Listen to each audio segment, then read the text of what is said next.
फूटने के कितने दिन के बाद महिला गर्भवती हो जाती है? कितने दिन के बाद महिला 100% उसको पता चल जाता है कि उसको प्रेगनेंसी हो गई है? हेलो फैमिली, आपका हमारे चैनल में बहुत-बहुत स्वागत है। फ्रेंड्स, चैनल पे नए होंगे तो चैनल को सब्सक्राइब कीजिएगा, लाइक कीजिएगा, बेल आइकन प्रेस ज़रूर कीजिएगा ताकि जब भी जैसे भी वीडियो अपलोड होता है नोटिफिकेशन सबसे पहले आपके पास चला जाए। और हाँ फ्रेंड्स, अगर आपको हमसे बात करना है तो हमारे कम्युनिटी के मेंबर बन जाओ और आपको हमसे बातें हो पाएगी। ऐसे नहीं ऐसे डियर नहीं हो पाएगी। ओके, अब बात करते हैं कि अंडा आप जो है आपका जब अंडा फूटता है उसके कितने दिनों के बाद एक महिला को गर्भधारण हो जाता है। तो देखो फ्रेंड्स, आपको अगर आप समझना चाहते हो तो इस वीडियो को देखोगे ना तो आपको पूरी बातें समझ में आ जाएंगी। सबसे पहले होता क्या है फ्रेंड्स कि सबसे पहले तो आप एक महिला का पीरियड आता है। जब पीरियड आते हैं तो जो पीरियड आते हैं उसमें जो पहले के आपके एंडोमेट्रियम की दीवार है, आपका अंडा है जो फूटा हुआ है, वो सारा का सारा इस महीने बाहर निकलता है। जब ये बाहर निकलता है, तो ये सब का सब पीरियड के जो है फॉर्म में निकलता है। तो जो है हल्का-फुल्का क्लॉट्स भी आते हैं, पीरियड भी आते हैं। ये 4 से 5 दिन अमूमन ये चलते हैं। इसके बाद होता क्या है कि एक महिला का जो अंडा है और जो एंडोमेट्रियम की दीवार है, ये तैयार होना अभी से शुरू हो जाता है। ये शुरू हो जाता है फ्रेंड्स, जो छोटे-छोटे एक महिला में फॉलिकल होते हैं ना, ये हर महिला में करोड़ों फॉलिकल होते हैं। और वही एक-एक महीने में एक-एक फॉलिकल जो है बड़ा होके अंडे का साइज़ लेके रप्चर होके बाहर आते हैं।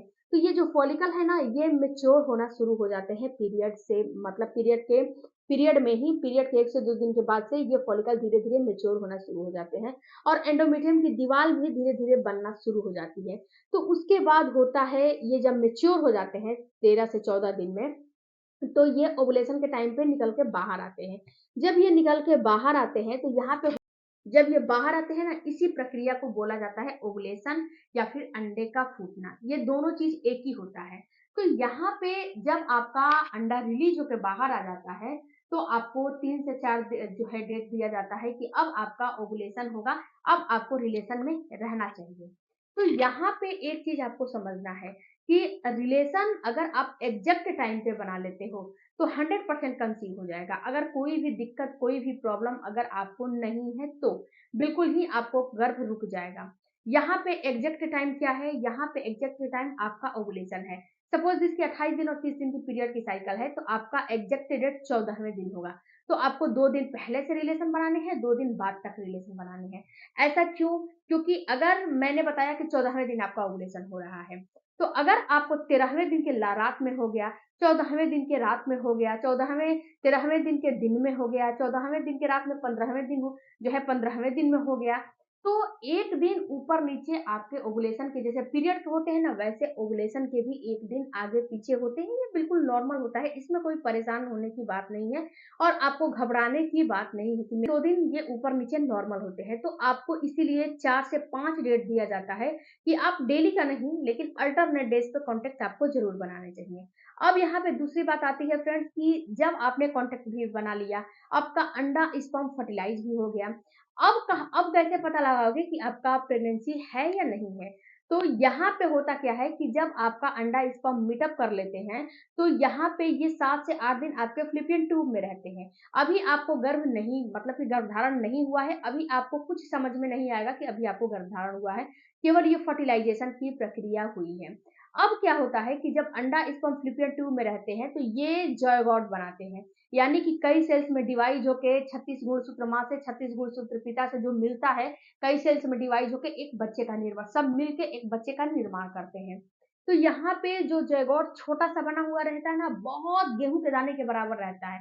तो ये क्या होता है कि ये फ़्लैपियन ट्यूब से अब बाहर निकाला जाता है इसको। जब ये फ़्लैपियन ट्यूब से इसको बाहर निकाला जाता है, तो ये फ़्लैपियन ट्यूब में छोटे-छोटे रेशे होते हैं, बाल होते हैं रोए की तरह। अब उसी के सहयोग से ये धक्का दे-दे के, हार्मोन के सहयोग से धक्का दे-दे के बाहर निकाला जाता है, इसको लाया जाता है बच्चेदानी में। अगर यहाँ पे आपका फ़्लैपियन ट्यूब ब्लॉकेज हो जा रहेगा या फिर उसमें मवाद भरा रहेगा, पानी भरा रहेगा, घाव हुआ रहेगा, इन्फेक्शन की वजह से छाले पड़े रहेंगे, तो ये वहीं पे रुक जाएगा क्योंकि इसको तो पता नहीं है कि हमें कहाँ तक सफ़र करना है, इसको पता नहीं है। तो अगर वहाँ पे रुकावट इसको मिलेगा तो वहीं पे रुक जाएगा और ये बन जाएगा आपका एक्टोपिक प्रेगनेंसी, जो कि सबसे खतरनाक प्रेगनेंसी मानी जाती है। तो फ़्लॉपियन ट्यूब का जो होल होता है वो बिल्कुल ही क्लीन होना चाहिए। तो ये धीरे-धीरे सरकता हुआ आता है आपके बच्चेदानी में। जब बच्चेदानी में आता है तो यहाँ पे इसके लिए एक गद्दी तैयार रहती है। गद्दी का मतलब एंडोमेट्रियम की दीवार तैयार रहती है, जो कि 4-5 लेयर में ये बनी हुई होती है। तो यहाँ पे होता क्या है कि जब ये बच्चेदानी में आ जाता है तो इसको उठा के उस दीवार में चिपकाया जाता है। जो गद्दी है, गद्दी में इसको धँसाया जाता है ताकि ये 9 महीने वहीं पे रह के और अपना ग्रोथ करे, अपना खाना-पानी में अपना जो कुछ भी इसकी प्रक्रिया है, वहीं पे इसकी प्रक्रिया होती है। तो इसीलिए वहाँ पे उसको चिपकाया जाता है। तो ये सारे प्रोसेस करने में कम से कम 7 से 8 दिन आपके लग जाते हैं।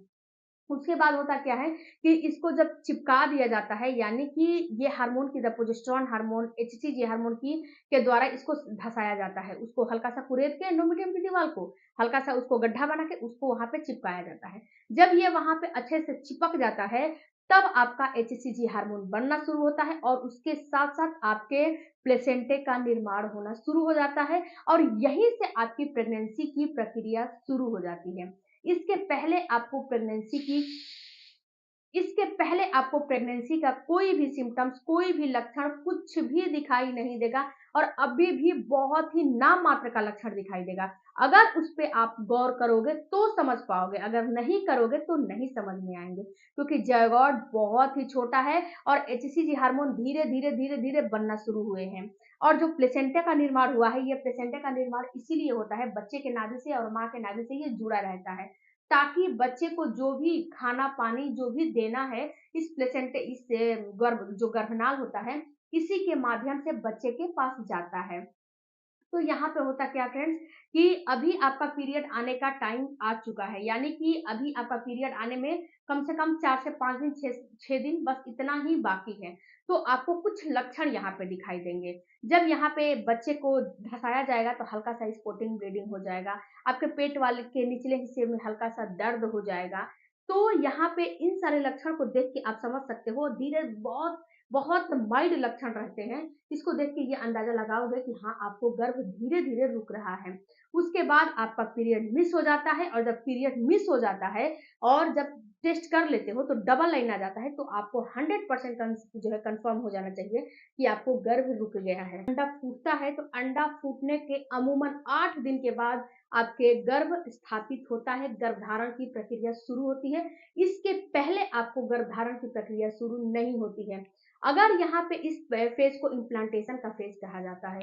अगर यहाँ पे आप छोटा-सा भी मिस्टेक करोगे, तो आपका इम्प्लांटेशन फेल होने का भी चांस 100% रहते हैं। तो इसीलिए बोला जाता है कि इम्प्लांटेशन के टाइम पे आपको कोई भी मिस्टेक नहीं करना चाहिए, छोटा भी मिस्टेक नहीं करना चाहिए ताकि इम्प्लांटेशन आपके फेल हो।